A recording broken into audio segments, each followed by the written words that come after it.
मसीह यीशु के ज़िंदा जलाली बबरकत नाम में आप सबको बहुत सलाम। हम बड़े शुक्रगुज़ार हैं खुदावंद के कलाम के लिए, जिसने ऐसी ज़बरदस्त और उम्दा बातें हमारी रहनुमाई के लिए अता की। और हम शुक्रगुज़ार हैं ऐसे लोगों के लिए भी जिन्होंने खुदावंद के कलाम को बरोए कार लाने के लिए और इसको हम तक पहुंचाने के लिए बड़ी बड़ी कुर्बानियाँ दी। हम एक बड़े अजीम खादम हिजकियेल की किताब पढ़ रहे हैं और हमने इसको चंद दिन पहले शुरू किया था। हम इसके तसलसल में आगे बढ़ते हैं। चंद एक बातें जो आज की तलावत की तफसीर करने से पहले हम जानना चाहते हैं, जिनका मैं बयान करना चाहता हूँ आपके सामने। हिजकियेल सरदारों के कबीला से था। कौन से सरदारों के?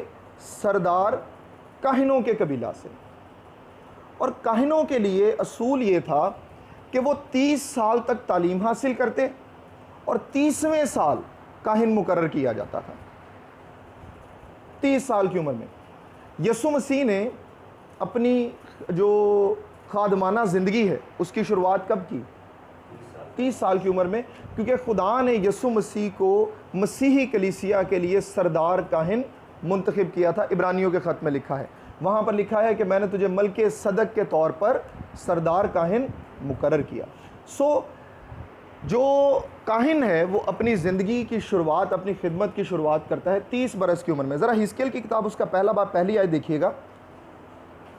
यहाँ पर लिखा है 30वें बरस के चौथे महीने की 5वीं तारीख को यूँ हुआ कि जब मैं नहरे कबार के किनारे पर असीरों के दरमियान था तो आसमान खुल गया और मैंने खुदा की रोयतें देखी। खुदावंद ने उसके साथ 30 साल की उम्र में कलाम किया। खुदा ने ऐसा क्यों किया? क्योंकि हिजकियेल जब 25 साल की उम्र में था तब शाह बाबुल नबूकदनज़र ने यरूशलेम को मसमार किया और वो तमाम लोगों को असीर बनाकर ले गया। लेकिन उसने सबको असीर नहीं बनाया, सबको अपने साथ नहीं लेके गया, बल्कि उसने क्या किया? उसने सेलेक्ट किया कुछ ख़ास लोगों को। नबूकदनज़र होशियार बादशाह था। कोई अपने घर में कचरा जमा नहीं करना चाहता, लोग अपने घर में कीमती चीज़ें जमा करना चाहते हैं। वो जीत कर इसराइल की दूसरा सलातीन उसका 24 बाब और उसकी 13 आयत से हम तलावत करेंगे। जब शाह बाबुल नबूकदनज़र जीत गया तो वो किन किन को अपने साथ लेकर गया?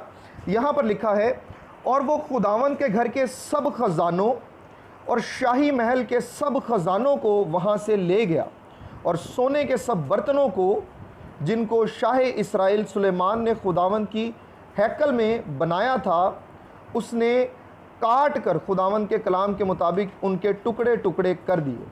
और वो सारे यरूशलेम को और सब सरदारों और सब सुरमाओं को, जो 10,000 आदमी थे, और सब दस्तकारों और लोहारों को असीर करके ले गया।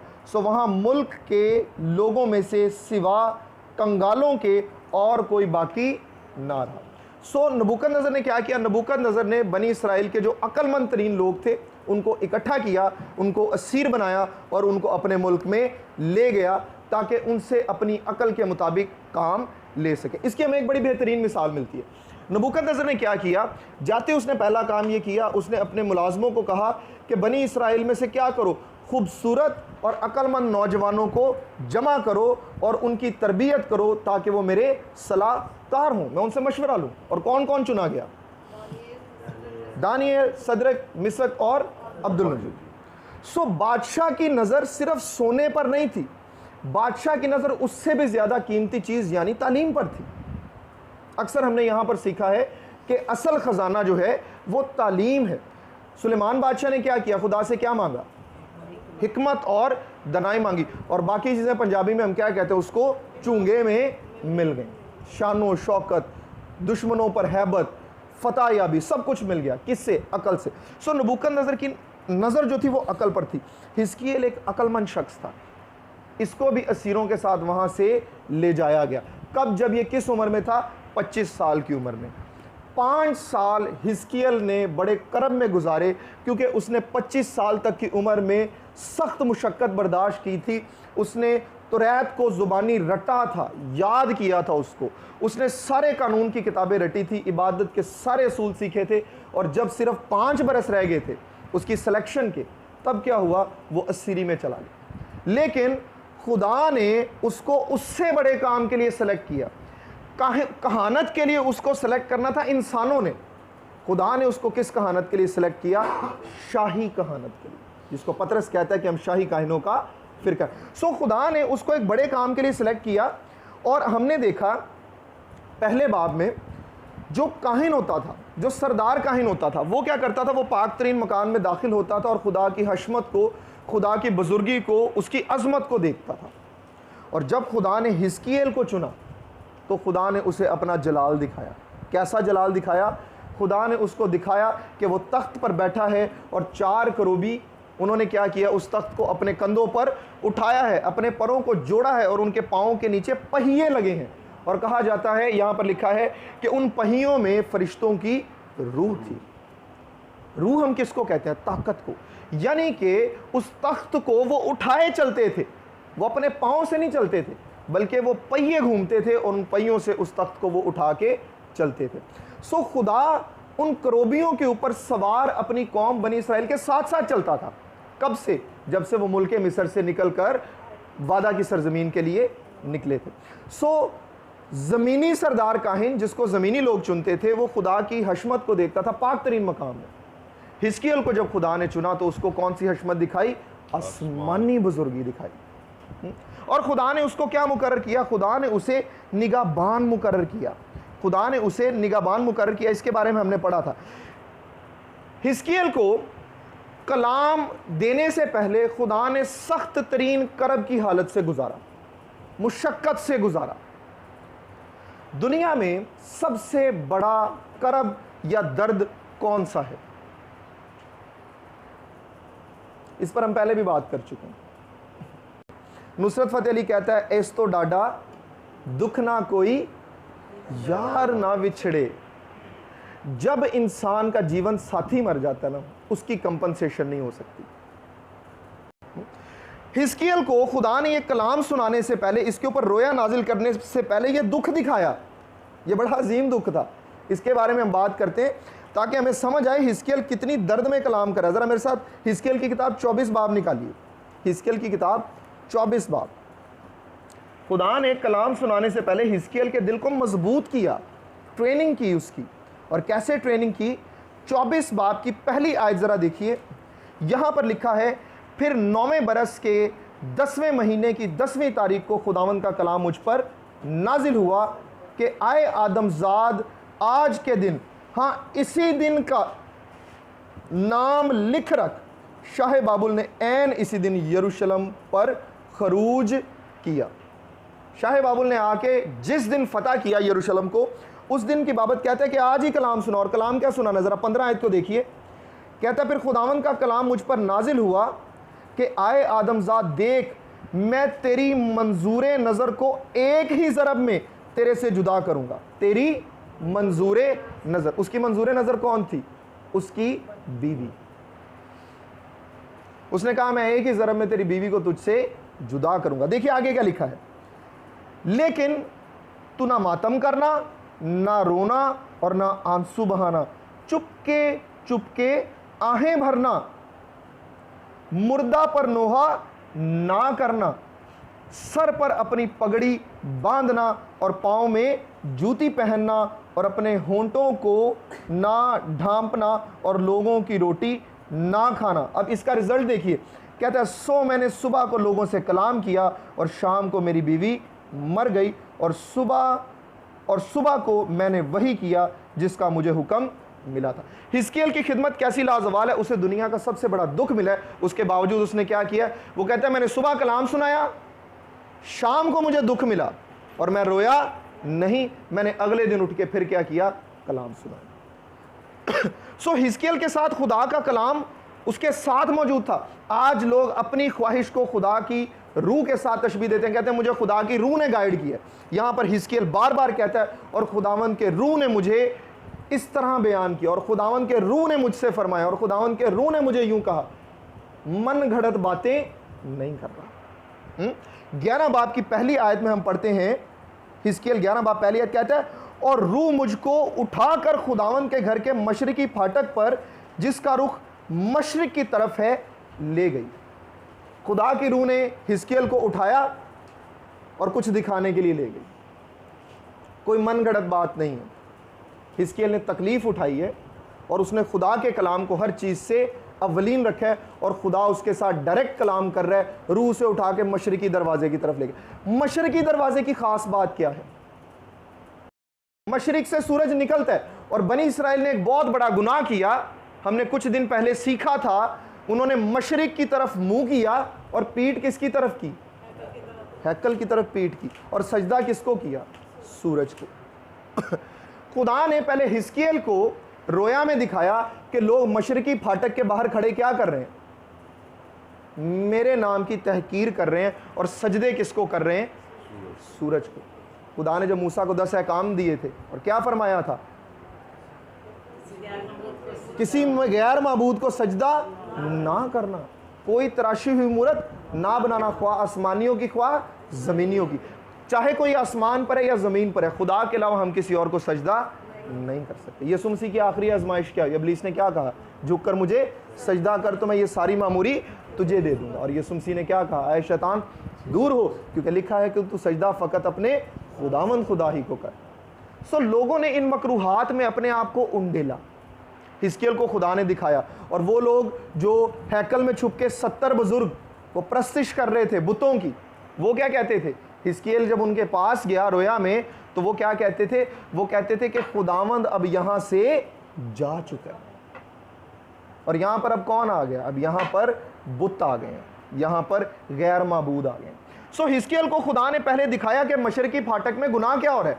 और फिर अब क्या हुआ? अब रोया उसको उठाकर कहां ले गई है? मशरिकी फाटक के ऊपर ले गई है। खुदा दिखाना क्या चाहता है? मशरिकी फाटक के ऊपर हिजकिय्याल को। 11 बाब की 22 आयत में लिखा है, तब करोबियों ने अपने अपने बाजू बुलंद किए और पहिए उनके साथ साथ चले और इसराइल के खुदा का जलाल उनके ऊपर जलवागर था। और खुदावन का जलाल शहर में से उठा और शहर की मशरकी तरफ के पहाड़ पर जा ठहरा। खुदावन का जलाल मशरकी दरवाजे हैकल के ऊपर से उठा और कहाँ चला गया? मशरकी पहाड़ों के ऊपर। खुदा ने उसको दिखाया, क्योंकि बनी इसराइल ने मशरकी फाटक के ऊपर मेरी तहकीर की। खुदावन उनसे दूर जाता हुआ उनको नजर आया। हिजकिय्याल ने देखा कि खुदावन की हजूरी अब हैकल के ऊपर से जा चुकी है। यीशु मसीह ऐसे लोगों के बारे में क्या कहते हैं? जरा मेरे साथ मत्ती की अंजील निकालिए। यीशु मसीह ऐसे लोगों के बारे में बड़ा सख्त कलाम करते हैं। मत्ती की अंजील 15 बाब पहली आयत से मैं तलावत करता हूं। कलाम खुदा में लिखा है, उस वक्त फरीसियों और फकीयों ने यरूशलेम से यीशु के पास आकर कहा कि तेरे शागिर्द बुजुर्गों की रिवायत को क्यों टाल देते हैं कि खाना खाते वक्त हाथ नहीं धोते।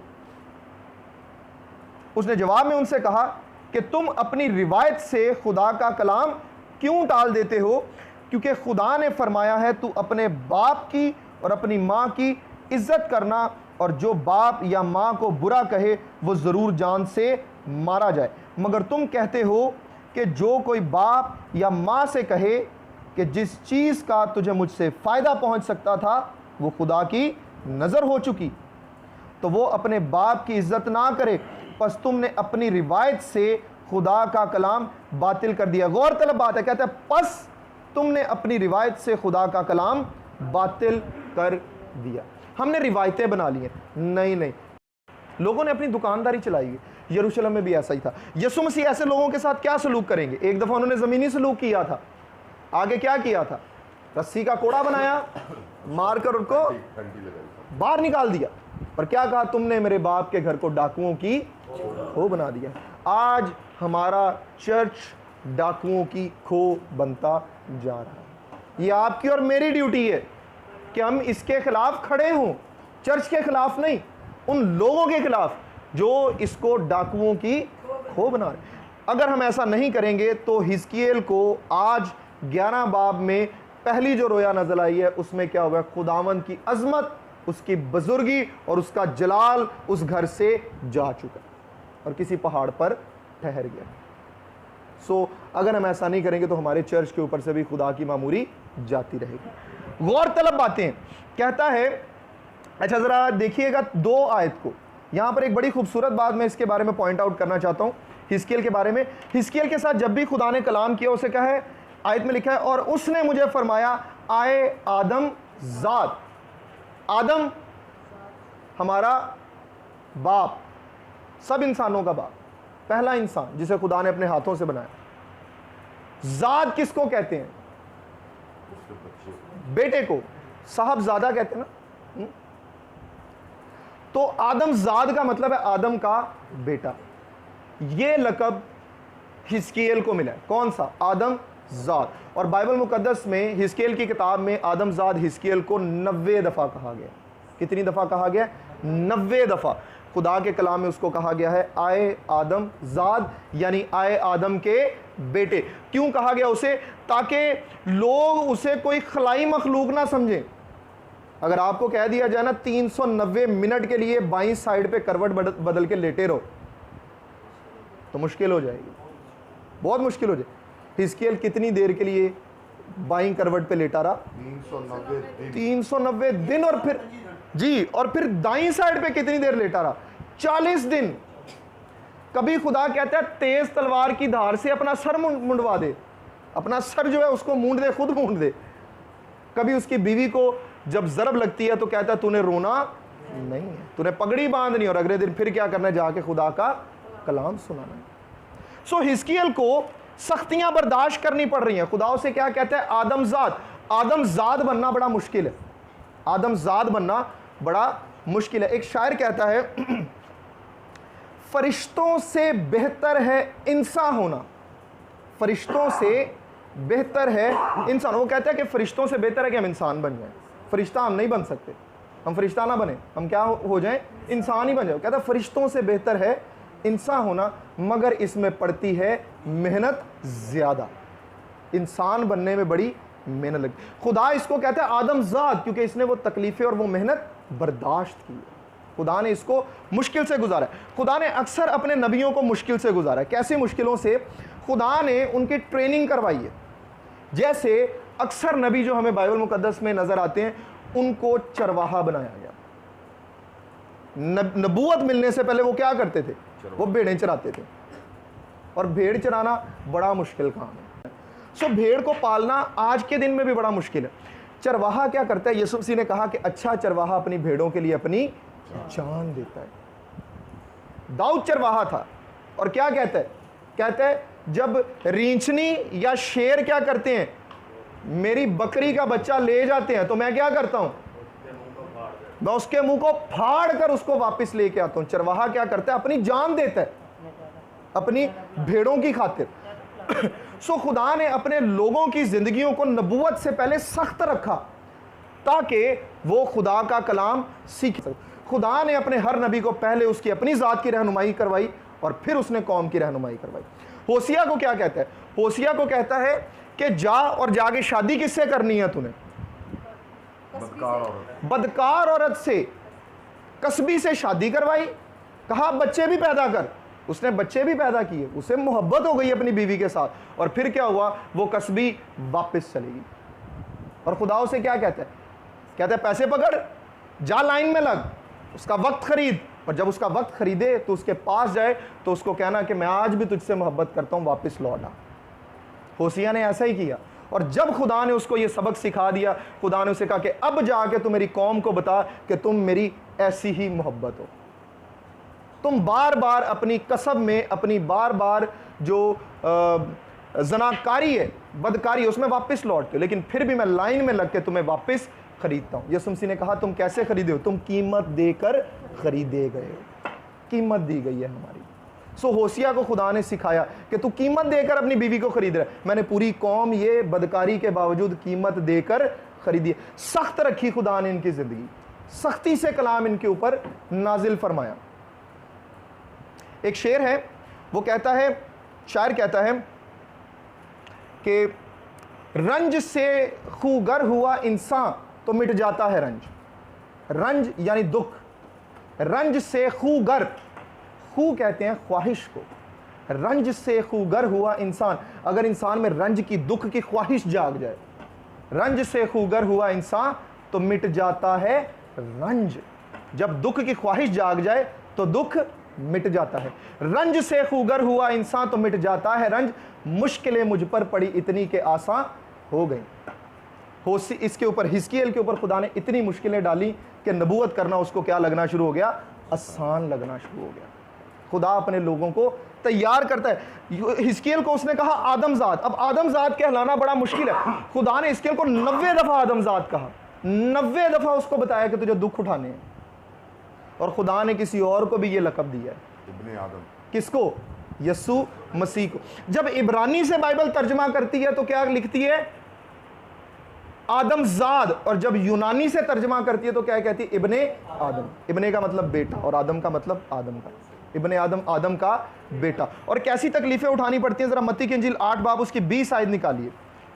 जब इब्ने आदम यसू मसीह अपने आप को कहता है तो अपनी तकलीफों का जिक्र करता है, और कैसी बड़ी तकलीफों का जिक्र करता है।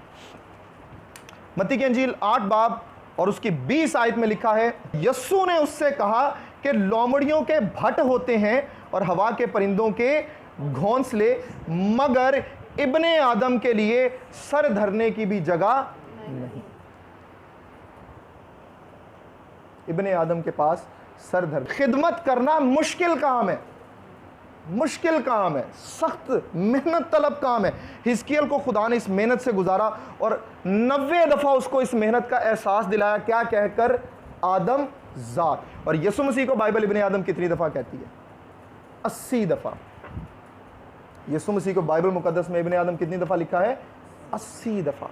सो हिजकीएल एक खुश नसीब नबी है जिसको वो लक़ब मिला जो यसु मसीह को मिला है, क्योंकि दोनों ने गालिबन एक जैसी तकलीफ़ें उठाई। कैसे एक जैसी तकलीफ़ें उठाई, मैं इसका एक और जगह पे जिक्र करता हूँ। हिजकीएल के साथ खुदा कलाम करता है और क्या कहता है, ज़रा देखिएगा में क्या लिखा है। 11 बाब की 18 आयत देखिएगा, लिखा है और वो वहाँ आएंगे और उसके तमाम नफरती और मकरूह चीज़ें उनसे दूर कर देंगे। क्या करेंगे?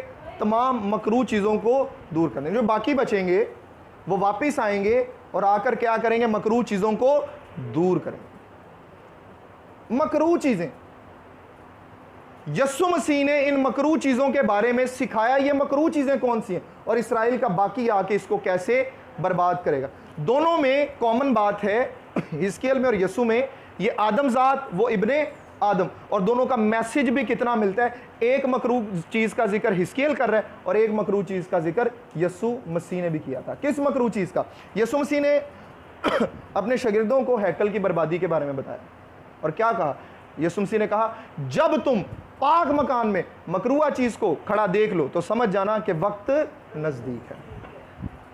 और फिर यस्सु मसीह ने कहा कि दुआ करो कि वो दिन जाड़े के ना हो, तुम्हें जाड़ों में अपने घरों को छोड़कर भागना ना पड़े। और मलाउन कौन होंगी?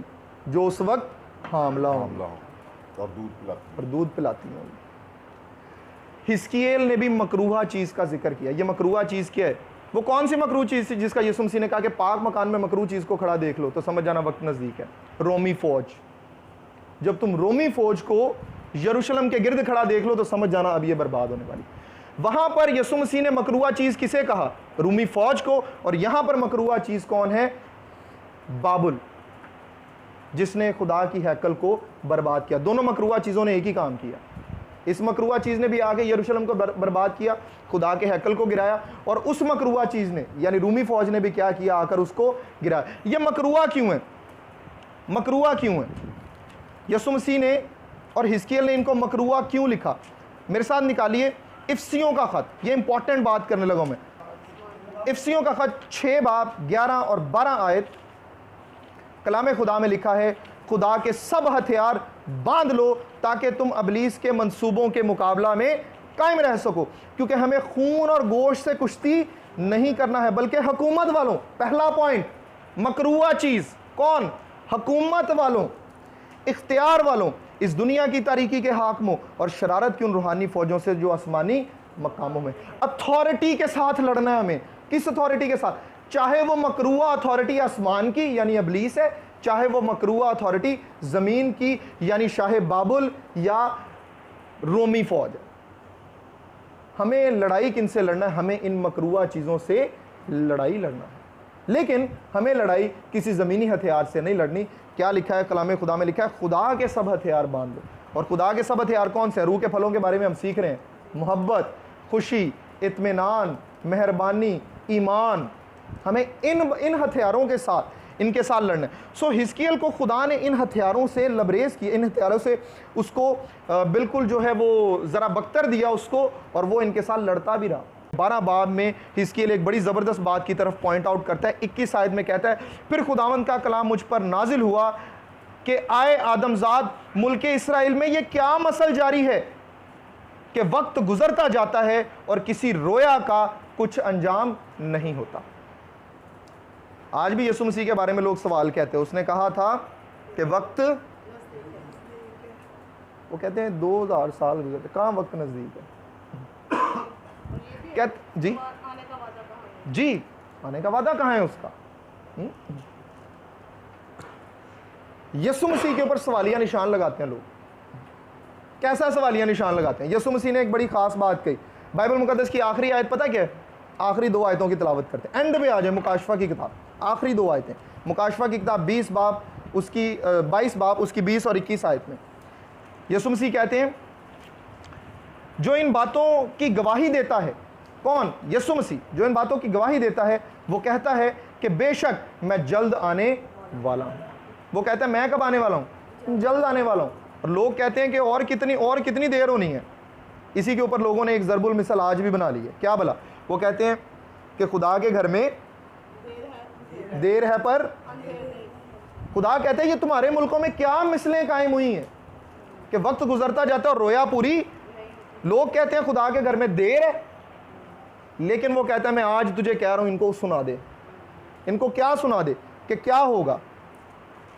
12 बाब उसकी आखिरी आयत, हिजकिय्याल 12 बाब उसकी 28 आयत में खुदा उसे कहता है, इसलिए उनसे कह, खुदावंद खुदा यूं फरमाता है कि आगे को मेरी किसी बात की तकमील में ताखीर ना होगी, बल्कि खुदावंद खुदा फरमाता है कि जो कुछ मैं कहूँगा पूरी हो जाएगी।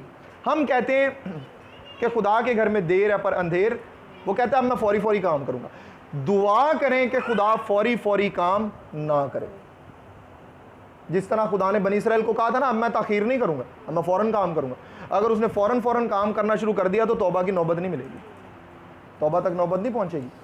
कहते हैं मैं क्या करता हूँ, मैं हर जान की तौबा तक नौबत पहुँचने देता हूँ। तुमने मुझे नहीं बल्कि मैंने तुम्हें चुन लिया। जब हम गुनाहगार ही थे मसीह हमारी खातिर मुआ।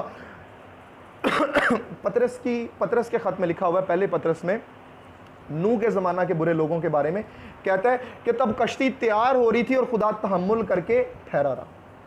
ये बड़ी खूबसूरत बात है। कश्ती को तैयार होने में कितने साल लगे थे भला? 120 साल। एक सवा सदी तकरीबन गुजर गई। सवा सदी खुदा क्या करके बैठा रहा? तहम्मुल कर। हमें गुस्सा आए, हम 120 सेकंड यानी 2 मिनट के लिए इंतज़ार नहीं कर सकते। साइकोलॉजिस्ट कहते हैं आपके मुंह में कोई गुस्से वाली बात आ गई है ना, आप 10 सेकंड अपने लफ्ज़ों को चबाएं। 10 सेकंड लफ्ज़ जुगाली करें। जुगाली करने का क्या मतलब है? उसको चबाते जाएं अच्छे तरीके से, उसको बोले ना, गौर करें। बल्कि क्या करें, उसको मुंह में रख के गौर करें। ये कहना चाहिए नहीं कहना चाहिए। वो कहता है 10 सेकंड के बाद आप नहीं कहेंगे। फौरी जो आपके ज़हन में स्टेटमेंट है ना गुस्से में, आप उसको कहने की बजाय क्या करें, 10 सेकंड तक उस पर गौर करें, आप उसे नहीं कहेंगे। एक बड़ी मशहूर चाइनीज़ कहानी है, उसका एक पाकिस्तानी वर्जन भी है, हमारा यहाँ का अपना एक कल्चर में भी, लेकिन मैं चाइनीज़ वाली को प्रेफर करता हूँ। एक औरत, एक लड़की बहू अपनी सास के साथ लड़ती थी और बड़ी तंग थी। अपने अंकल डॉक्टर के पास गई और जाके कहती मुझे जहर दे दो, मैं इसको बूढ़ी को जहर दे के मार दूँ। वो उसे तवीज़ बना के देता है छोटे छोटे। वो कहता है कि उसकी चाय में ये डाल के ना तो उसको पिलाती जाना, ये स्लो पॉइजन है, वो आहिस्ता आहिस्ता मर जाएगी। लेकिन एक बात का ख्याल रखना है, अगर तुमने इन दिनों में उसके साथ लड़ाई की तो सब समझ जाएंगे कि जहर तुम दे रही हो। जब भी तुमने उसे जहर देना वो जो मर्जी करती रहे, तुमने उसे कुछ नहीं कहना। उसने कहा ठीक है, ये तो कोई मसला ही नहीं है। ठीक है जी, उसने रोज़ चाय बना के देनी, सास ने चाय पीनी, उसने गालियाँ देते रहना, गुस्सा करते रहना, लेकिन वो क्या करती थी, वो और चाय बना के देती थी, और जहर दूँ मैं इसे, और जहर। कुछ देर के बाद उसकी सास ने देखा कि मैं गुस्सा करती हूँ और ये मेरी खिदमत करती है, और क्या हुआ, वो ठीक हो गई। वो औरत भागी गई अपने अंकल के पास और जाके क्या किया, वो तावीज़ उसके दरवाजे में फेंके। उसने कहा मैंने नहीं मारना अपनी सास को, वो तो बड़ी अच्छी है। उसने कहा बेटा ये पेट साफ करने की दवाई है। जहर इसमें नहीं, जहर तेरे और तेरी सास के दिल में था, जो निकल गया। कैसे निकल गया? सिर्फ अपनी जुबान को थोड़ी देर लगाम देने से, अपनी जुबान को रोकने। खुदा तहम्मुल करता है, खुदा तहम्मुल करता है। मूसा ने यह तहम्मुल नहीं किया। मूसा की कहानी में हमें यह तहम्मुल नहीं नजर आता। खुदा जलती हुई झाड़ी में उसे नजर आया, पहला मौजज़ा। एक झाड़ी को आग भी लगी है, वो जल भी रही है, भस्म नहीं हो रही। कैसी जबरदस्त बात है। उसने पहला मौजज़ा देखा। उसने दूसरा मौजज़ा क्या देखा? खुदा ने उसे कहा कि तू जाके बनी इसराइल को बताओ। उसने कहा जब वो मुझे पूछे तो मैं कैसे बताऊं किस खुदा ने भेजा? उसने कहा लाठी फेंकी, सांप बन गई। उसने कहा दुम से पकड़ ले, पकड़ी, वो फिर लाठी बन गई। उसने कहा आप तो यकीन करेंगे ना जब उनके सामने लाठी फेंकेगा। अभी भी डामाडोल है। खुदा ने क्या कहा? हाथ डाल अपने चोगे में, निकाला, क्या हो गया? कोड़ से सफ़ेद हो गया। कहा फिर डाल, फिर निकाला, फिर ठीक हो गया। उन्होंने कहा अब तो मानेंगे। अभी भी दिल डामाडोल। खुदा ने कहा कि तुम उनके दरिया से पानी लेके फेंकना और वो क्या बन जाएगा? खून बन जाएगा। अब तो ठीक है। कितने मौजे हो गए हैं? 4। अब तो ठीक है। अभी भी ठीक नहीं है। अभी भी मूसा क्या कहता है? कहता है खुदावन मैं दरख्वास्त करता हूं कि किसी और को ही चुन ले। तब खुदा का गजब उस पर भड़क उठा। बाइबल मुकद्दस में लिखा है तब खुदा का गजब उस पर भड़क उठा, खरूज की किताब 3 बाब में। लेकिन खुदा ने उसको मारा नहीं। गजब तो भड़का, लेकिन क्या किया? मारा नहीं। उसने कहा मैं जुबान का फसीह नहीं हूं। खुदा ने कहा मैं तेरी जुबान का जिम्मा लूंगा। और देख हारून आता है, तेरी मोहब्बत भी है उसके साथ, वो तेरे लिए बोलेगा, मैं तुम दोनों की जुबान का जिम्मा लूंगा। और खुदा ने फिर भी उसे कितना बुलंद किया मूसा को। खुदा ने उसे कहा कि तू हारून के लिए कैसी हैसियत रखेगा? खुदा की हैसियत। शुक्र करें कि वो ताखीर करता है, शुक्र करें हम कि वो फौरी फैसला नहीं करता, वरना जमीन और आसमान उसके जलाल के सामने ठहर नहीं सकते। अगर आदम के केस में फौरी फैसला किया होता, जब उसने नाफरमानी की, क्या खुदा ने फौरी फैसला किया? आज तक तहम्मुल करके बैठा हुआ है, आज तक। ये कैसा जबरदस्त तहम्मुल है। और मजेदारी की बात, इस संडे कलाम क्या भला? मेरे साथ गलतियों का खत निकालिए। गलतियों का खत 5 बाब उसकी 22 आयत। गलतियों का खत 5 बाब 22 आयत लिखा है मगर रूह का फल मोहब्बत खुशी, ये 2 फल हम सीख चुके हैं संडे सर्विस में। लिखा है मगर रूह का फल मोहब्बत खुशी, तीसरा और चौथा फल क्या है? इत्मीनान तहम्मुल। तीसरा और चौथा फल क्या है? इत्मीनान और तहम्मुल। इस संडे हम इसके बारे में सीखेंगे कि खुदा इत्मीनान का खुदा है, खुदा तहम्मुल का खुदा है। लेकिन अगर हम गुस्सा दिलाएं उससे तो फिर वो क्या करता है? कहता है चल फिर अब मैं ताखीर नहीं करूंगा। और फिर जब वो ताखीर नहीं करता तो फिर क्या करना पड़ता है? फिर बनी इसराइल को तकरीबन 400 साल तक बाबुल की गुलामी में रहना पड़ता है, क्योंकि उनके मुल्क में ज़रबुल मिसल क्या थी कि वक्त तो गुजरा जाता है लेकिन कोई रोया जो है वो पूरी नहीं होती। आज हम कहते हैं कि खुदा के घर में देर है मगर अंधेर नहीं है। उसके घर में ना देर है ना अंधेर, उसके घर में तहम्मुल है और रोशनी है। हम कहते हैं उसके घर में देर है, देर नहीं है। उसके घर में क्या है? तहम्मुल। देर का मतलब होता है किसी काम का वक्त आ पहुंचे और तब वो नहीं हुआ, उसके बाद हुआ। ऐसा नहीं है, वो काम वक्त पर ही करता है लेकिन वो तहम्मुल करके मौके ज़रूर देता है। सो ये ज़रबुल मिसल जो हमारी दुनिया में मशहूर है ना, कई सारी ज़रबुल मिसल हमने गलत बनाई हुई है। जैसे कहते हैं खुदा उनकी मदद करता है जो अपनी मदद आप करते हैं, खुदा उनकी मदद करता है जो अपनी मदद आप करते हैं।